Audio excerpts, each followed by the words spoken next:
Hello बच्चों, चलिए प्रश्न को पढ़ते हैं और समझते हैं।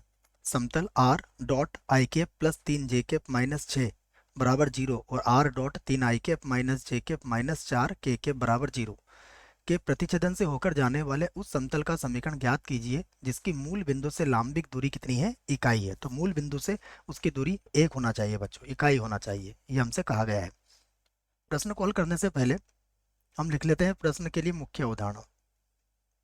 प्रश्न के लिए मुख्य अवधारणा जिसकी सहायता से इस प्रश्न को हल किया जाएगा। मुख्य उदाहरण में देखिए हम, यदि हमें कोई समतल दिया जाता है व्यापक रूप में, तो उसकी x1 comma y1 comma z1 से जो दूरी होती है, तो दूरी का सूत्र आपको याद रखना है। ये होता है ax1 plus by1 plus cz1 plus d बटा अंडर रूट a का वर्ग प्लस b का वर्ग प्लस c का वर्ग। ठीक है ना बच्चों, तो यहाँ पर याद रखें, यहाँ पर समतल क्या होता है? समतल होता है ax plus by plus cz plus D, ये समतल का समीकरण होता है। और बिंदु कौन सा लिया है मैंने यहाँ पर? x1 comma y1 comma z1। ठीक है, ये मैंने एक बिंदु ले लिया है। तो बिंदु x1 comma y1 comma z1 से इस समतल की दूरी की बात की जा रही है, जो ऊपर मैंने सूत्र लिखा है। तो याद रह जाएगा वैसे मेरे हिसाब से। ये लीजिए z1 कर देता हूँ मैं इसे। उसके बाद ये पहली मुख्य अवधारणा थी हमारी।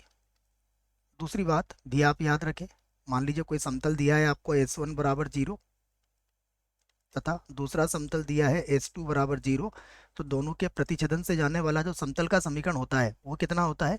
s1 प्लस लेमड़ा s2 बराबर जीरो होता है। ये दोनों के प्रतिच्छेदन से होकर जाने वाले समतल का समीकरण होता है। इसकी भी आवश्यकता हमें इस प्रश्न में लगने वाली है। अब हम प्रश्न को हल करते हैं। देखिए, तो मैं इसको यहां से हल करता हूं बच्चों। और हम पहला समतल लिख लेते हैं यहाँ पर। पहला समतल, पहला समतल है आर सदिश डॉट आई कैप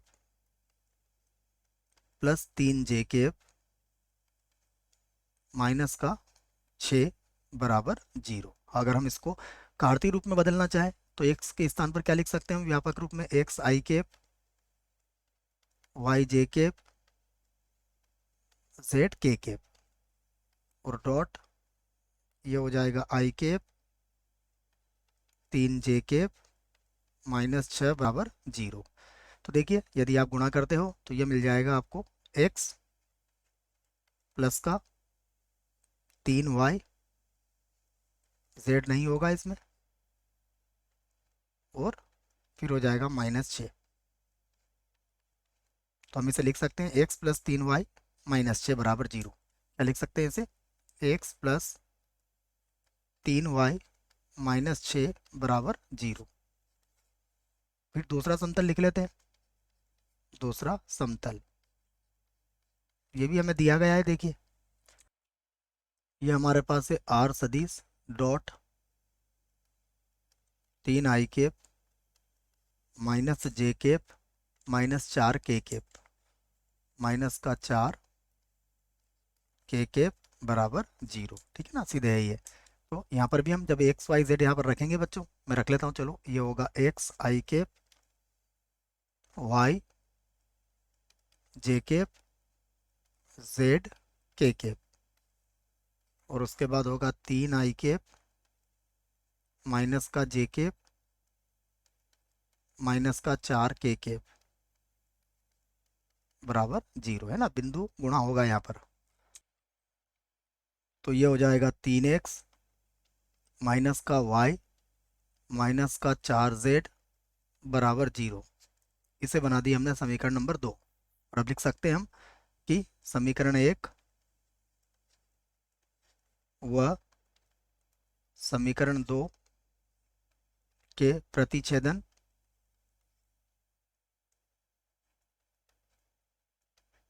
के प्रतिच्छेदन से जाने वाले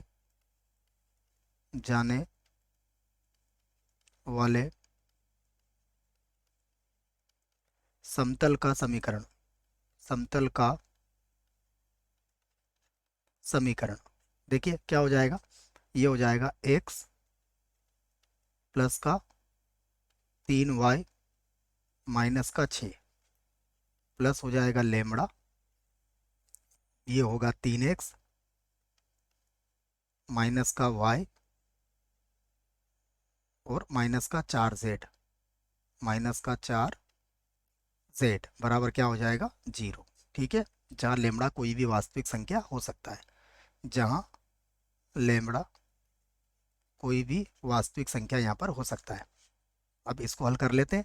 तो यहाँ से ये हो जाएगा 1 + 3 लेमड़ा, 1 + 3 लेमड़ा। ठीक है बच्चों, 1 + 3 लेमड़ा ये हो जाएगा x के साथ, y कॉमन निकालेंगे तो ये हो जाएगा 3 माइनस लेमड़ा, ये हो जाएगा y, उसके बाद माइनस का 4 लेमड़ा z माइनस का 6 बराबर 0। ठीक है, इसे बना लेते हैं बच्चों समीकरण नंबर 4। और अब कह सकते हैं हम कि प्रश्नानुसार, प्रश्नानुसार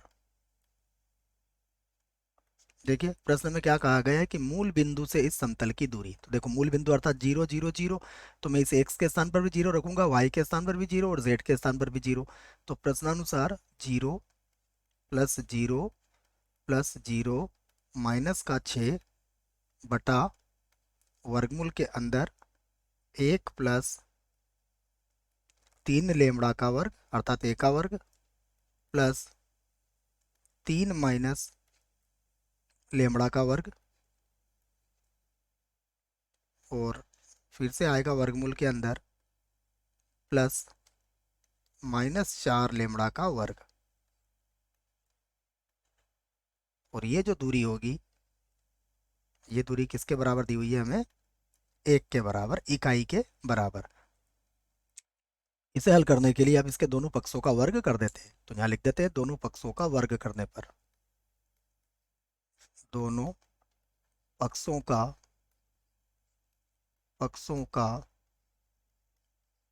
वर्ग करने पर, तो ये हो जाएगा 6 का वर्ग 36, वर्गमूल के इधर ले आऊंगा इसको, तो ये हो जाएगा 1 + 3 लेमड़ा का वर्ग प्लस फिर हो जाएगा 3 माइनस लेमड़ा का वर्ग प्लस हो जाएगा -4 लेमड़ा का वर्ग। ठीक है, यही बनेगा। अब इसे अच्छे से हल कर लेते हैं। तो 36 ये होगा 1 + 6 लेमड़ा प्लस 9 लेमड़ा का स्क्वायर, ये हो जाएगा 9 माइनस का 6 लेमड़ा प्लस लेमड़ा का वर्ग, -4 का वर्ग 16 हो जाएगा, तो 16 लेमड़ा का वर्ग। तो यहाँ पर 16 और 1 17 हो गया बच्चों, या 25 26 कर देता हूँ इसको, है ना। 16 और 9 कितना हो गया 25, 25 और 1 हो गया 26, तो ये हो गया 26 लेमड़ा का वर्ग। उसके बाद देखो लेमड़ा वाले पद कौन कौन से हैं, 6 लेमड़ा ही है बच्चों, यहाँ पर तो कट रहा है ये, तो ये हो गया आपका 6 लेमड़ा और ये माइनस का 6 लेमड़ा, तो ये तो कट गया, अच्छी बात है। तो यहाँ पर क्या बच जाएगा हमारे पास, 9 और 1 10। ठीक है, देखो 36 तो पहले से ही था, तो यहाँ आ जाएगा हमारे पास 26। ठीक है, तो 9 और 1 10, 10 को उधर लगे तो 26 हो गया, इधर भी 26, तो लेमड़ा बराबर कितना आ गया, +- 1। ये हमारा लेमड़ा का मान आ चुका है। तो अब हम समतल के समीकरण ज्ञात कर सकते हैं। ठीक है, तो सबसे पहले लिख लेते हैं हम लेमड़ा बराबर 1 पर, लेमड़ा बराबर 1 पर समतल का समीकरण, समतल का समीकरण देखिए क्या आ जाएगा। अगर आप देखोगे तो x, समीकरण नंबर 4 की बात कर रहा हूँ मैं, अगर आपने 1 रखा बच्चों तो ये हो जाएगा 1 + 3 प्लस एक्स, एक सॉरी बच्चों 1 + 3 गुणा एक्स, तो ये हो जाएगा 1 + 3 गुणा में आ जाएगा एक्स। ठीक है, फिर यहाँ पर अगर आपने 1 रखा तो 3 - 1 वाई प्लस 3 - 1 और यहाँ हो जाएगा वाई। यहाँ पर रखोगे तो -4 जेड, -4 जेड -6 रहेगा बराबर 0। तो ये हो जाएगा 4x प्लस का हो जाएगा यहाँ पर 2y माइनस का हो जाएगा 4z माइनस का 6 बराबर 0। चाहो तो 2 से भाग और लगा सकते हो, तो ये हो जाएगा 2x प्लस का y माइनस का 2z माइनस का 3 बराबर 0। ये हमारे प्रश्न का क्या आ गया बच्चों, एक उत्तर आ चुका है। अब लेमड़ा बराबर -1 रख के दूसरा उत्तर प्राप्त कर लेते हैं। तो अब लेमड़ा बराबर -1 पर समतल का समीकरण, समतल का समीकरण। देखिए अब क्या हो जाएगा समतल का समीकरण, अगर आप देखोगे तो यहाँ रखोगे -1 तो 1 - 3 हो जाएगा, तो ये हो जाएगा 1 माइनस का 3 और ये बन जाएगा x। ठीक है, और यहाँ पर क्या बन जाएगा, देखो अब 3 + 1 हो जाएगा, तो 3 + 1 यहाँ हो जाएगा y, और ये बन जाएगा प्लस का 4z -6 बराबर 0। ठीक है ना, तो देखो यहाँ पर -4 था, लेमड़ा रखोगे तो माइनस माइनस प्लस का हो जाएगा। इसे भी हल कर लो आप, तो ये हो जाएगा माइनस का 2x और प्लस का 4y और प्लस का 4z और ये हो जाएगा -6 बराबर 0। चाहो तो इसको भी 2 से भाग लगा सकते हो आप, यदि इसको 2 से भाग लगाओगे तो ये हो जाएगा माइनस का x प्लस का हो जाएगा 2y प्लस का हो जाएगा 2z माइनस का हो जाएगा 3 बराबर 0। ठीक है ना बच्चों, या फिर ऐसा भी लिख सकते हो x माइनस का 2y माइनस का 2z प्लस का 3 बराबर 0। तो ये आपके प्रश्न का एक और उत्तर आ चुका है। दोनों स्थिति में हमने बच्चों यहाँ पर उत्तर दे दिए हैं। ठीक है, तो लेमड़ा बराबर 1 के लिए भी उत्तर दे दिया और लेमड़ा बराबर -1 के लिए भी हमने उत्तर यहाँ पर दे दिया है। आशा करता हूँ बच्चों प्रश्न का उत्तर समझ में आया होगा। धन्यवाद।